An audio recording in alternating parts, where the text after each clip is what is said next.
7일 동안 계속되었던 제사장 위임식 끝나고 8일째가 되는 날에 위임된 제사장이 첫 번째 제사를 하나님께 드렸습니다. 하나님이 모세를 통해서 알려주신 규례대로 아론이 번제와 속죄제와 화목제를 드렸을 때에 하나님의 영광의 불이 하나님의 영광이 불과 함께 내려왔습니다. 그때에 모든 백성들이 큰 소리를 지르면서 땅에 엎드렸습니다. 하나님이 그 제사를 받으셨다는 표시입니다.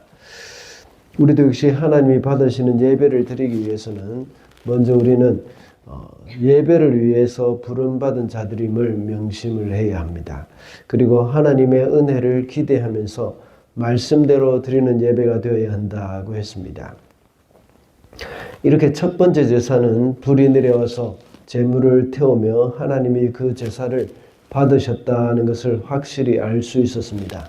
그런데 그로부터 얼마나 지났는지는 알 수는 없지만 아마 제사장들의 직무를 수행하는 그런 초기에 일어난 일로 짐작할 수가 있습니다. 아론의 아들인 아답과 나비후가 하나님이 명하지 않은 다른 불로 분향을 하다가 하나님의 심판을 받아 죽은 일이 일어났습니다. 이런 일은 하나님의 율법을 누구보다 먼저 가르치고 그것을 지키는 일에 본을 보여야 할 제사장이 범죄한 일에 대해서 하나님께서 준엄한 심판을 하셨던 것입니다. 나답과 아비후가 이렇게 하나님의 율법을 지키지 않은 것은 제사장으로서 거룩에 대한 개념이 없었기 때문이라고 할 수 있습니다.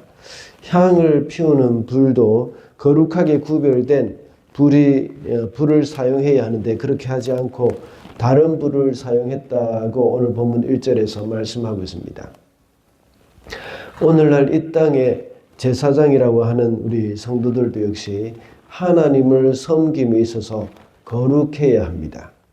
오늘날에는 하나님의 율법을 어겼다고 해서 이런 일이 일어나지는 않겠지만 무엇보다도 우리 마음 가운데 하나님을 두려워하는 마음으로 하나님 앞에 나아갈 수 있어야 하겠습니다. 그래서 오늘은 하나님 앞에 거룩하라는 제목으로 말씀을 살펴보겠습니다. 첫째로 하나님은 살아계시기 때문에 거룩해야 합니다. 2절에 보면 주님 앞에서 불이 나와서 그들을 삼키니 그들은 주님 앞에서 죽고 말았다. 불이 주님 앞에서 나와 그들을 삼켰다고 말을 하고 있습니다. 불이 여기서는 또 살아있는 것으로 표현되고 있습니다. 불이 타오르는 것은 당연한 일입니다. 그러나 그 불이 나와서 그들을 삼켰다는 것은 저절로 그렇게 된 것이 아니라 하나님이 그 불을 사용하셔서 나답과 아비후를 심판하신 것입니다. 하나님이 그 불을 통해서 역사하신 것이죠. 하나님께 드리는 제사는 무엇 하나도 소홀히 할 수 있는 것이 아닙니다. 그런데 나답과 아비후는 그 불을 소홀히 했습니다. 하나님의 살아계심에 대해서 망각했다는 증거라고도 할 수 있습니다. 하나님이 지금 이 순간에도 살아계시고 나를 지켜보고 계시고 또 나의 말을 듣고 계시다고 생각한다면 그것은 그 어떤 것도 소홀히 취급하지 않을 것입니다. 우리가 예를 들어서 말을 할 때 생각을 해보면 잘 알 수 있습니다. 우리가 말을 할 때 당사자가 있다고 생각한다면 그 사람에 대해서 함부로 말을 하지 않습니다. 그리고 제가 듣고 있는 자리에서 제 아내에 대한 험담을 하거나 욕을 하는 사람은 거의 없을 것입니다. 그와 같이 주님이 나의 말을 듣고 계신다고 생각할 때 주님이 살아 계셔서 나의 말을 듣고 계시고 나의 일거수일투족을 다 보고 계신다고 생각할 때에 주님의 신부인 교회를 나쁘게 말하거나 또 비난을 하지 않을 것입니다.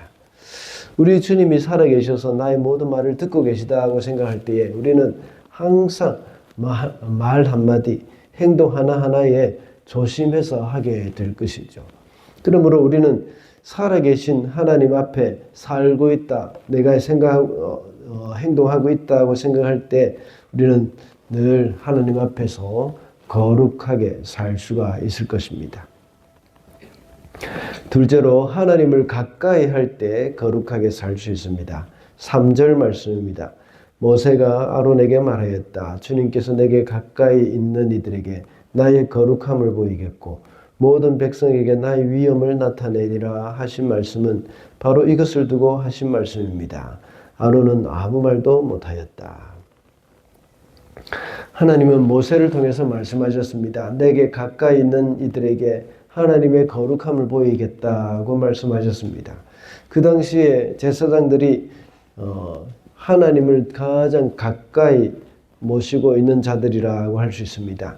나답과 아비후는 제사장으로서 하나님을 가까이 하는 자들이었지만 하나님의 말씀대로 하지 않았던 것이죠.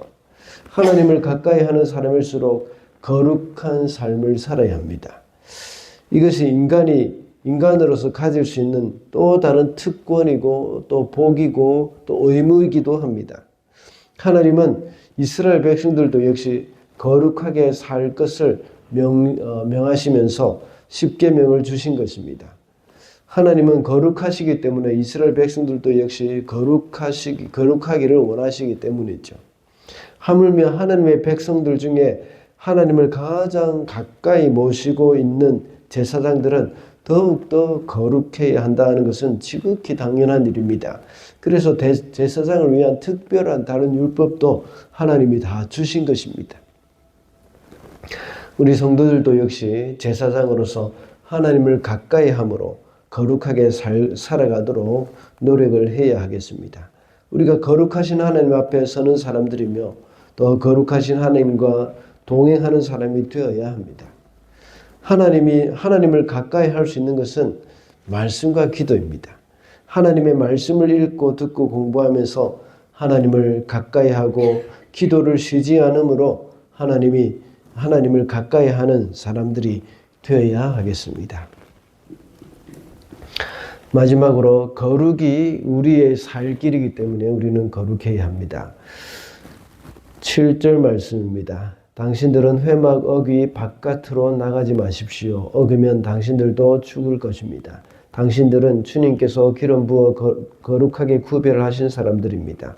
그들은 모세가 시킨 대로 하였다. 회막 어귀로 나가지 말라고 하는 것은 항상 회막 안에서만 살아야 한다는 그런 말이 아닙니다. 이 말은 하나님을 섬기는 도중에 그 섬김을 그만두고 회막으로 나가서는 안 된다는 말입니다. 지금 일이 일어나고 있는 이 상황을 자세히 살펴볼 필요가 있습니다. 지금 나답과 아비후가 죽어서 그 시체가 치워졌습니다.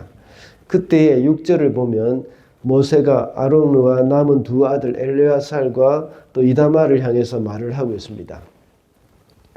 머리털을 밀거나 옷을 찢어서 애도해서도 안 된다고 했습니다. 그 대신 이스라엘 백성들이 애도할 것이라고 말을 하고 있습니다. 이와 같은 맥락에서 볼 때에 회막 어귀 바깥으로 나가지 말라는 그 말은 제사장의 직분을 이행하는 중에 나가지 말라는 겁니다. 형들의 죽음이라는 그 큰 슬픔의 감정 때문에 하나님을 섬기는 일을 중단하고 밖으로 나가서는 안 된다는 말씀입니다. 왜냐하면 그들은 거룩한 제사장으로서 하나님께 택하심을 받았기 때문입니다. 더군다나 지금은 하나님께 제사를 드리는 그 거룩한 예식을 하는 중입니다. 그래서 지금은 그들의 거룩을 유지해야 하는 것이죠. 회막 바깥과 구별되어 있는 그 거룩한 장소를 떠난다는 것은 그들의 거룩함을 버리는 일입니다. 그래서 제사장은 거룩을 버리게 되면 생명을 잃게 된다는 것을 말씀하고 있습니다. 이 땅의 제사장으로서 성도들에게 있어서 생명은 무엇이겠습니까? 물론 우리는 거룩을 잃어버린다고 해서 당장 하나님께서 생명을 거두어 가지는 않으십니다. 그러나 성도의 생명은 거룩입니다. 그래서 거룩한 물이라는 뜻으로 성도라고 하지 않습니까? 교회가 세상과 구별되지 않는다면 세상의 단체나 다를 바 없을 것입니다. 교회는 그리스도의 피로 거룩하게 된 백성입니다. 그래서 거룩한 백성이기 때문에 항상 거룩하게 살아야 한다는 것이죠. 이 거룩을 잃어버린다면 그것은 성도로서 생명을 잃어버리는 것과 마찬가지임을 우리는 잊어서는 안 되겠습니다. 말씀을 맺겠습니다. 오늘은 하나님 앞에서 거룩하라는 제목으로 말씀을 살펴보았습니다.